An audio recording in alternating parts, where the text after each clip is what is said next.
The vice president of operations had both hands flat on the mahogany table, fingers spread wide like he was trying to keep the room from spinning. 11 board members sat around him. Not one of them would look at him. The chairman, a 71-year-old woman named Cordelia Nakamura, who had never once raised her voice in a meeting, was reading from a binder so thick it needed 2 rubber bands to stay shut. She turned to page 214 and asked him a question I will never forget. "Mr. Thibault, can you explain why this system architecture bears an identical digital signature to work submitted by an employee you terminated 4 months ago?" Renaud Thibault, Rennie to everyone who wanted to stay on his good side, opened his mouth, closed it, opened it again. He looked like a trout on a dock. I was watching the whole thing from a conference phone line in my apartment in Fresno, sitting on a folding chair I'd bought from the Dollar Tree for $12, eating a bowl of leftover carne asada fries from Sal's Taqueria on Blackstone Avenue, and I had never been happier in my entire life. But this story doesn't start in a boardroom. It starts with a database. My name is Oren Castillo. At the time this all kicked off, I was 34, living in Fresno, California, working as a database administrator for a logistics company called Pinnacle Route Solutions. If you've ever ordered anything online and it showed up at your door within 2 days, there's about a 1 in 9 chance my infrastructure helped get it there. Not that you'd know that. Nobody knows what a database administrator does. My own mother still tells people I fix computers. Here's what I actually do. I design and manage the systems that organize millions of data points, shipment weights, delivery windows, fuel costs, driver schedules, warehouse capacities, into something that makes sense, something that moves. When it works, nobody notices. When it breaks, the phone calls start at 2 a.m. and don't stop until someone's fired. I was good at it. Not good like Employee of the Month good. Good like quietly rebuilt an entire data migration pipeline in 72 hours during a server crash in 2019 and saved the company an estimated $1.3 million in delayed shipments. Good. But the thing about being the person who keeps the engine running is that nobody sees you. They see the car. They see the road. They see the driver. The engine is invisible. Growing up, it was me, my older sister Paloma, and our grandfather Tavo, short for Gustavo. Our parents split when I was 6. Mom moved to Bakersfield for a nursing job. Dad just moved. Tavo raised us in a 3-bedroom house on Tailman Avenue with a lemon tree in the backyard that produced exactly 4 usable lemons per year. He was a retired county clerk who could type 94 words per minute and believed that every problem in the world could be solved with documentation. He used to say this thing. He'd be sitting at the kitchen table with his reading glasses on, organizing his files. The man had files for everything. Warranty receipts from 1987, vaccination records, a folder literally labeled "Letters I Chose Not to Send," and he'd look at me over those glasses and say, "Save everything. Throw away nothing.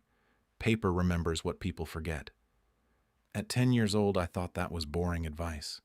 At 34, it became the most important sentence anyone ever spoke to me. I should mention something else. When I was in college at Fresno State, I took a forensic computing elective on a whim because it fit my Tuesday-Thursday schedule, learned how to trace data modifications, identify authorship through metadata, recover overwritten file histories. Seemed like a fun skill. Never thought I'd use it outside of a classroom. I filed it away in my brain the way you file away the fact that the Pythagorean theorem exists. Maybe useful someday, probably not. Also, and this matters later, in 2019, I built a personal backup protocol. Every piece of work I created at Pinnacle, every script, every architecture diagram, every optimization model, I saved a time-stamped copy to an encrypted personal drive. Not to steal anything. I'm not that guy. But Tavo's voice was always in my head. Paper remembers. So I made sure the digital paper remembered too. One more thing. I had this dream of starting my own data consultancy. Nothing huge. Just me, maybe 2 other people, helping small logistics companies optimize their systems without paying enterprise prices. I even had a name picked out, Raíz Analytics. Raíz means root in Spanish. Tavo liked that. Said it sounded like something that would last. I kept a business plan in a Google Doc that I updated every few months, always telling myself, next year. Next year came and went 4 times. Renaud Thibault started at Pinnacle Root Solutions in March of 2018, hired as VP of Operations. He came from a consulting firm in Sacramento. Expensive suits, expensive haircut. One of those guys who walks into a room and immediately finds the most important person to shake hands with. He had this big, warm laugh that made you feel like you were in on the joke, even when the joke was you. First time I met him was at an all-hands meeting. He brought bagels, not grocery store bagels, actual bakery bagels from a place called Rosemary and Salt downtown. Sesame, everything, plain with scallion cream cheese on the side. The man understood that food was a weapon of charm. He shook my hand, looked me dead in the eye, and said, "Oren, right? I've been looking at your work on the Root Sync project. Brilliant stuff. We need to talk more." That felt good. I won't lie. 3 years at the company and most senior leadership couldn't pick me out of a lineup. Here was the new VP, knowing my name, knowing my projects. I thought finally someone who sees the engine. Should have noticed something, though. When he complimented my work, he didn't ask me a single technical question. Not one. A person who actually understood what I'd built would have asked about the query optimization or the failover redundancy. Rennie just said brilliant and moved on. That's a red flag I filed under maybe he's just not technical, which was generous of me, dangerously generous. For the first year, things were good, great even. Rennie championed the tech team, got us a budget increase, $340,000 for new server infrastructure. He started a monthly innovation meeting where engineers could pitch process improvements directly to the C-suite. He put my name on 2 internal white papers, took me to a conference in San Jose, bought me a $28 whiskey at the hotel bar, and told me I was the backbone of this company. We had a standing Wednesday lunch. He liked the peo at Huang Lan on Shields Avenue, always ordered the rare beef, extra jalapenos, and a Vietnamese iced coffee. We'd sit there for an hour, talking about system architecture and long-term strategy, and I'd think, this is what it feels like to have a mentor who actually gets it. The first crack appeared in November of 2019. I'd built a predictive routing model, basically an algorithm that could reduce fuel costs by 11% across the Western Corridor by optimizing delivery sequences based on real-time traffic patterns. Took me 4 months of nights and weekends. I called it Project Condor because I thought that was cool. Shut up. I presented it to Rennie on a Thursday afternoon. He was excited, leaning forward, nodding, asking me to slow down and repeat the fuel savings numbers. 11%? Oren, that's huge.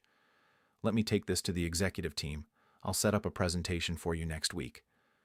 Next week came. The presentation happened, but not with me.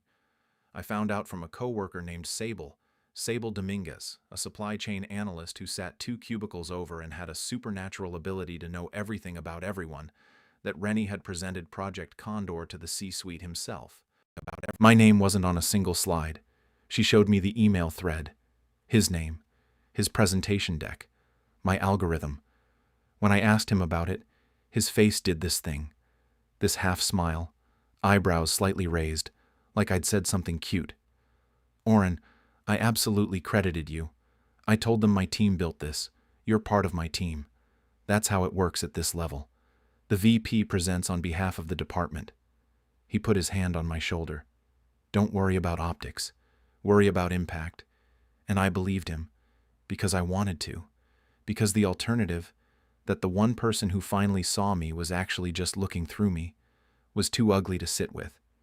That was the beginning, though I didn't know the full shape of it yet. In 2020, it accelerated. Working remote during the pandemic meant everything went through email and Slack, and Rennie controlled the communication pipeline. He started scheduling calls with the C-suite that didn't include me. He'd ask me to put together some notes on a project, and those notes would become his talking points in meetings I wasn't invited to. 3 separate projects I designed: a warehouse capacity optimizer, a driver fatigue prediction tool, and a regional distribution rebalancer, all went upstairs with his name on them. Each time I brought it up, same response, same half smile, same shoulder touch. That's how it works at this level, Oren. He started saying something else, too. A phrase that burrowed into my skull like a tick. Whenever I pushed back, even slightly, he'd tilt his head and say, "Be careful. Talented people who can't play the game end up playing alone." The first time he said it, it sounded like advice. The second time, it sounded like a warning. By the fifth time, I understood it was a threat. Then came the performance review in January 2021. Rennie sat across from me in his office, the one with the standing desk and the framed photo of himself shaking hands with the governor at some logistics summit, and slid a sheet of paper toward me. My annual review. Rating: meets expectations. Meets expectations. I had, in the previous 12 months, built 3 systems that collectively saved the company an estimated $2.1 million. Meets expectations. The section labeled Areas for Improvement said, and I'm quoting from memory because I stared at this sentence for approximately 45 minutes, Oren would benefit from developing stronger executive presence and learning to position his contributions within the broader team narrative. Translation: you need to get better at letting me steal from you. I said, Rennie, I built 3 major systems last year. How is that meets expectations? He leaned back, crossed his arms. Oren, the systems are great, but systems don't run companies. People do. And right now, the people who matter don't know your name. Because you keep taking it off the presentations. The half-smile vanished, just for a second. What replaced it was something flat and cold, like the surface of a frozen lake. Then the smile came back. That's not what's happening. And honestly, that kind of paranoid thinking is exactly what I mean about executive presence. Nobody wants to promote the guy who thinks everyone's out to get him. He leaned forward. Be careful. Talented people who can't play the game end up playing alone. There it was again. The public humiliation came at the Q1 strategy meeting in March 2021. 40 people in the conference room, including the CEO, Wendell Ashford, a man who wore the same navy blazer to every meeting and communicated primarily through disappointed sighs. Rennie was presenting the annual technology roadmap, my technology roadmap, which I had drafted and revised over 6 weeks, when Wendell asked a question about the data migration timeline. Rennie fumbled it. When Wendell got the server specs wrong, confused the staging environment with production. I watched him floundering for about 15 seconds before I raised my hand and provided the correct answer.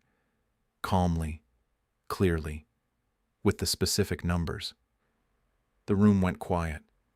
Rennie looked at me. Not the half-smile this time. Something sharper. He said, in front of 40 people, "Thanks, Oren. That's why we keep the tech guys in the room. Somebody has to remember the small stuff." Small stuff. A woman from HR, Leora Mendez, caught my eye from across the table. She had this expression like she'd just watched someone get hit by a car in slow motion, but she didn't say anything. Nobody said anything. Because Rennie was the VP, and the VP's word was the weather. After the meeting, 2 co-workers, people I'd worked with for years, walked past me in the hallway without making eye contact. That's the thing about workplace humiliation. It's not just what happens to you. It's the silence of everyone who watched. The Ally attack came from an unexpected direction. Rennie had a senior project manager named Desmond Vieth, Des, who functioned as his enforcer. Des was the guy who made sure nobody questioned Rennie's authority. He had a beard that looked like it was designed by committee and an MBA from an online program he mentioned constantly. In April 2021, Des called me into his office and told me that I was being moved off the logistics optimization team, the team whose systems I had personally built, and reassigned to infrastructure maintenance. He said it was a lateral move. What it was, actually, was a demotion without the paperwork.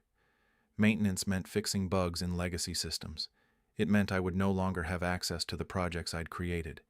It meant Rennie could continue presenting my work without me being in the room to contradict him. "This is coming from above," Des said, not looking up from his laptop. "It's not personal." "Whose decision was this?" "It's a team decision." "Whose team?" He looked up. "Oren. Don't make this harder than it has to be." So I was exiled, moved to a desk in a different wing. My access to the shared development environment was restricted. The projects I'd built were reassigned to a junior developer named Kirk, who had been at the company for 8 months, and once asked me, in complete sincerity, what SQL stood for. Meanwhile, Rennie got promoted. Sort of. He was named to a newly created position, Senior Vice President of Strategic Operations. The announcement email praised his visionary approach to logistics technology and his groundbreaking contributions to predictive routing. Project Condor. My project. His promotion. I sat in my Honda Civic in the parking lot that evening, engine off, windows down, April heat settling over the Central Valley like a wool blanket, and I ate a gas station burrito that cost $3.29 and tasted like sadness wrapped in a tortilla. A sprinkler somewhere was hitting the pavement in a steady rhythm. Tsk, tsk, tsk. And I just sat there, not angry, not sad, something else, something quieter and more dangerous than either, a clarity, like the moment your eyes adjust in a dark room and you realize you can see everything. Tavo's voice clear as the sprinkler. Save everything. Throw away nothing. I had saved everything. The cruelest moment came in June 2021. Rennie called a department meeting to introduce the new direction for the technology division. He stood at the front of the room and unveiled a 5-year strategic plan. I recognized every single element. The phased migration timeline, the AI-assisted routing framework, the regional hub optimization model. All of it was pulled directly from documents I had written. Some of the language was copied verbatim. But here's the part that still makes my chest tight. At the end of the presentation, he said, with that big warm laugh, "I want to give credit where it's due. This plan wouldn't exist without the contributions of our incredible team." He gestured around the room. Des, Kirk, the whole crew. He named 7 people. My name was not among them. Sable caught up with me in the break room afterward. She was holding 2 cups of coffee, black for her, 2 sugars for me, because Sable paid attention to people. "You okay?" she asked. "I'm fine." "You're not fine. You're doing that thing with your jaw." "What thing?" "The thing where you look like you're trying to bite through rebar." I took the coffee. "Sable, can I ask you something? The email thread you showed me back in 2019, from the Project Condor presentation. You still have it?" She raised an eyebrow. "Oren, I have every email I've received since 2016. I have a filing system that would make the IRS weep with envy. We should talk." That was the click. Not a scream, not a speech, not a dramatic moment of standing on a desk and declaring war. Just a decision made over bad break-room coffee in a styrofoam cup, between 2 people who were tired of being invisible. What nobody knew, not Rennie, not Des, not Kirk, not Wendell Ashford in his navy blazer, was that I had been building a case since December 2020. Remember that forensic computing elective I mentioned? The one I took because it fit my Tuesday-Thursday schedule? Here's where it became the most valuable course I ever took. Every file created in our system carried metadata. Author name, creation date, modification history, machine ID. When Rennie took my work and put it in his presentations, he changed the title slide. He changed the footer. He sometimes even rewrote the executive summary in his own words. But he never, not once, scrubbed the metadata, because he didn't know it was there. Not because Rennie was a charming man in an expensive suit who had never built anything in his life and didn't understand that the things you build leave fingerprints. I had 47 files. 47. Each one with my digital authorship signature embedded in the metadata, and each one matched to a presentation or report that Rennie had submitted under his name. I had timestamps showing my files were created weeks or months before his versions. I had the original development logs from my encrypted backup drive, the one I'd maintained since 2019 because Tavo told me paper remembers. But I needed more than metadata. I needed context. That's where Sable came in. Sable Dominguez, it turned out, wasn't just supernaturally informed. She was methodically informed. She had saved every email thread, every Slack message, every meeting invite that showed the chain of how work moved from my desk to Rennie's presentations. She had a spreadsheet, an actual spreadsheet, color-coded, with dates and subject lines, and a column labeled BS level, rated on a scale of 1 to 5. "When did you start this?" I asked her. "February 2020. When he presented your warehouse optimizer and I watched you find out in real time. Your face, Oren. I never wanted to see that face on anyone again." I also called a lawyer, not a flashy one. A quiet, methodical employment attorney named Pilar Estrada, who worked out of an office on Fulton Street that smelled like lavender and old books. Pilar had a way of listening that made you feel like every word you said was being weighed on a jeweler's scale. I brought her the metadata analysis, Sable's spreadsheet, my encrypted backups, and 3 years of performance reviews that consistently rated me as meets expectations, despite documented evidence that I was producing the work Rennie was being promoted for. Pilar looked through all of it over 2 meetings. At the end of the second meeting, she took off her glasses, set them on the desk, and said, "Mr. Castillo, this isn't just intellectual property misattribution. This is fraud, and your company's board needs to know about it before their next SEC filing." That sentence changed the trajectory of everything. Pinnacle Root Solutions was publicly traded. Rennie's inflated credentials, the visionary contributions that justified his SVP title and his $410,000 salary, were cited in shareholder communications. If the board knew that those contributions were stolen from a mid-level DBA making $97,000, it wasn't just an HR problem. It was a disclosure problem, a legal liability, the kind of thing that makes corporate lawyers break into hives. Pilar drafted a formal complaint. Not to HR. Leora Mendez in HR had watched Rennie humiliate me in a meeting and said nothing, so that bridge was ash. Instead, Pilar sent it directly to the board's audit committee, with a cover letter that used the words material misrepresentation and fiduciary obligation in the same paragraph. She attached 214 pages of evidence, every file, every timestamp, every metadata signature, every email thread, Sable's spreadsheet, cleaned up and formatted for legal review. Remember when I said I helped my uncle renovate a rental property one summer? That was 2017. My uncle Lorenzo had a rental unit on Van Ness that needed rewiring. I spent 3 weeks helping him, and during that time, he taught me something about construction that stuck with me. You don't demolish a wall by hitting it hard. You find the load-bearing points and remove them one at a time. The wall falls on its own. That's what the complaint was. Not a sledgehammer. A series of precise removals. The board received the complaint on a Thursday in August 2021. By Friday, an outside law firm had been retained to conduct an independent investigation. By the following Monday, Rennie's access to the shared development environment was restricted. The same thing he'd done to me 5 months earlier. Poetic, in a way. Or maybe just efficient. The board meeting happened on September 14th, 2021. I know the exact date because I wrote it on a sticky note and put it on my bathroom mirror so I could look at it every morning while I brushed my teeth. It was a Tuesday. The weather in Fresno was 96 degrees and cloudless, which is just standard Fresno. Rennie walked into that meeting like he owned the building. That's not speculation. Sable had a contact in the executive assistant pool who reported that Rennie arrived at 8:15 a.m., 15 minutes early, wearing a new charcoal suit, carrying a leather portfolio, and whistling. Whistling. The man was whistling. He thought this was a routine quarterly review. The board had told him it was a routine quarterly review. That was Pilar's suggestion. Let him arrive comfortable, she'd said. Comfortable people don't bring lawyers.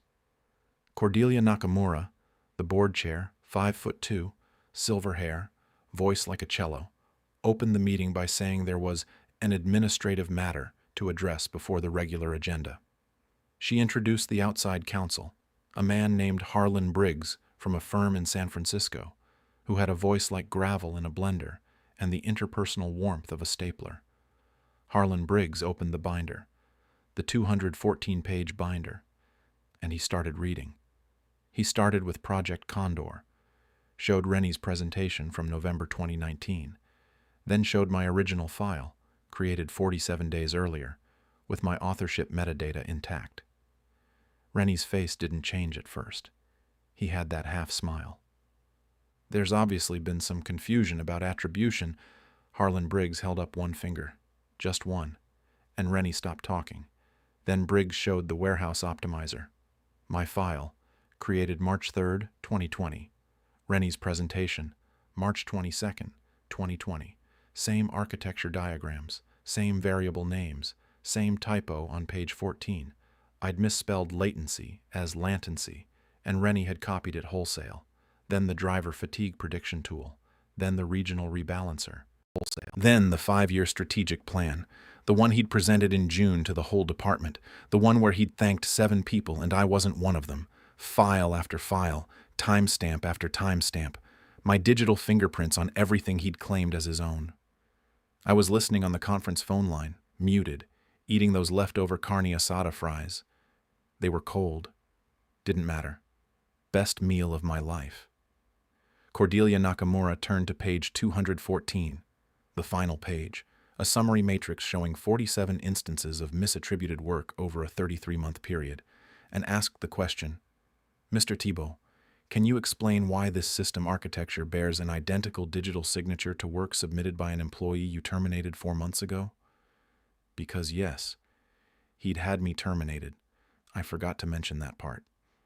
In May 2021, 2 weeks after the department meeting where he erased my name, Rennie had pushed through my voluntary separation, told HR I was disengaged and resistant to team dynamics. Des signed off on it.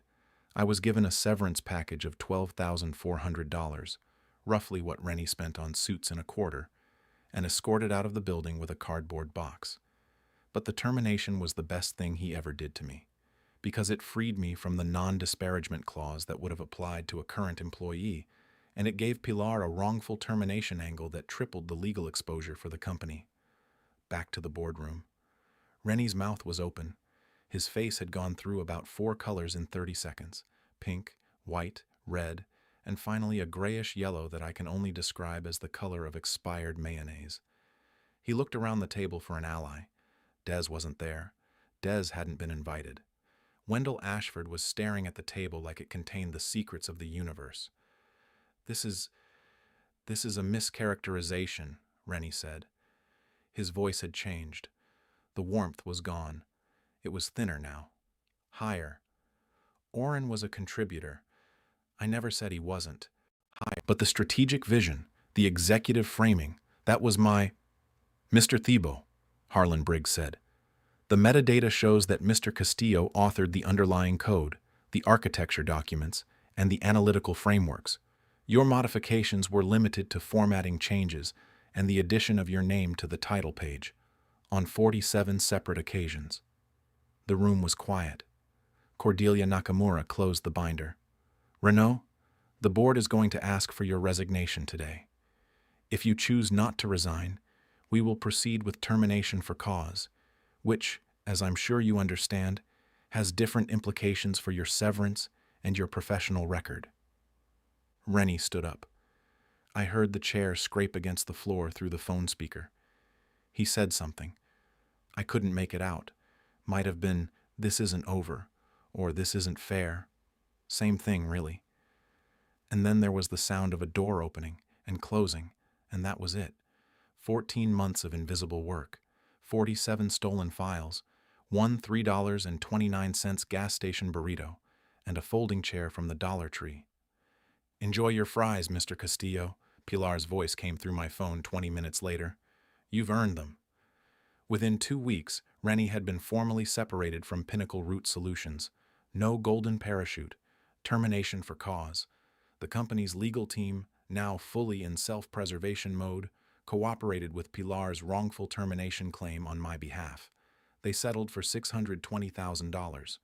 Not because they were generous, because the alternative, a public lawsuit that would reveal to shareholders that their SVP's visionary contributions were plagiarized from a fired DBA, would have been catastrophically more expensive.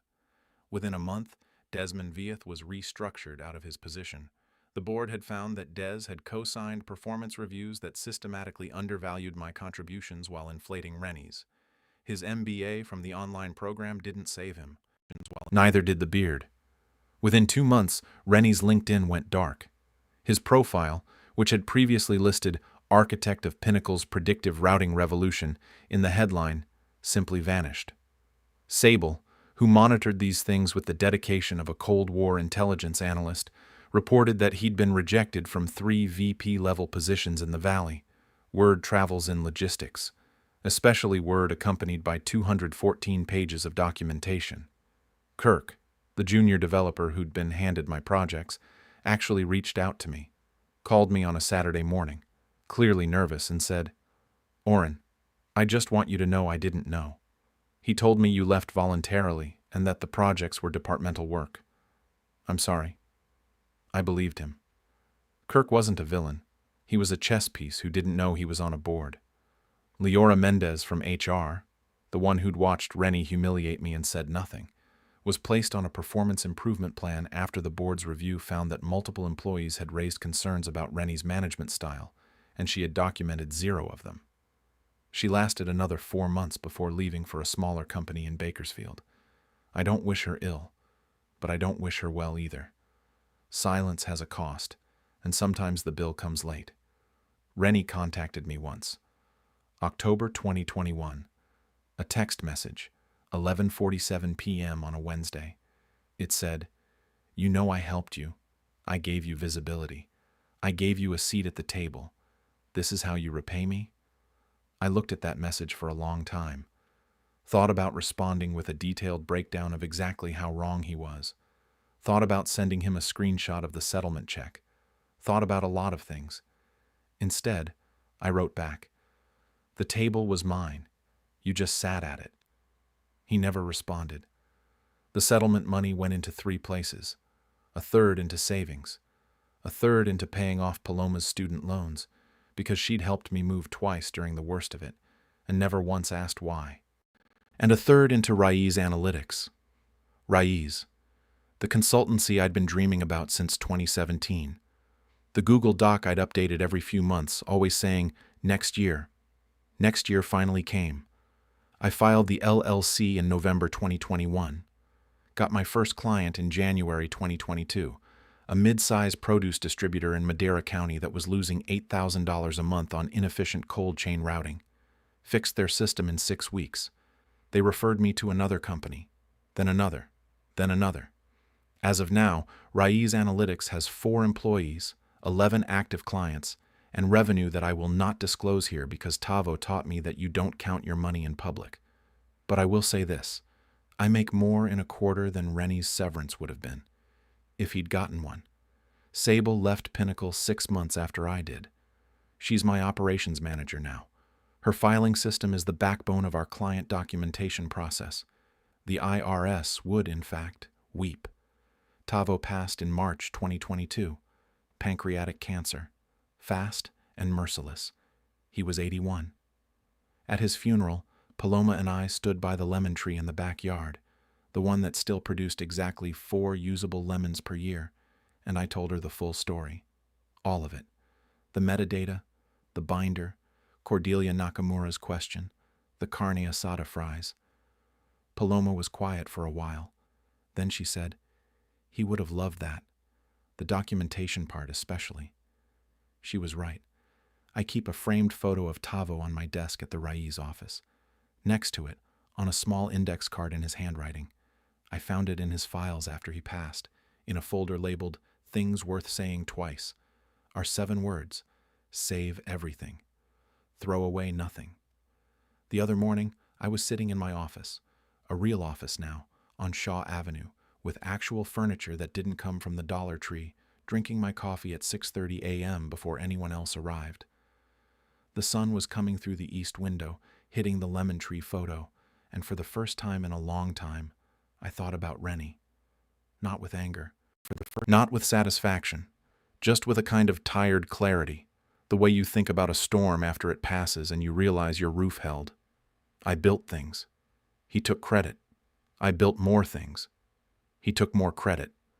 Then I built a case, and he couldn't take that. The engine was never invisible. Everybody just forgot to look under the hood. Now they look.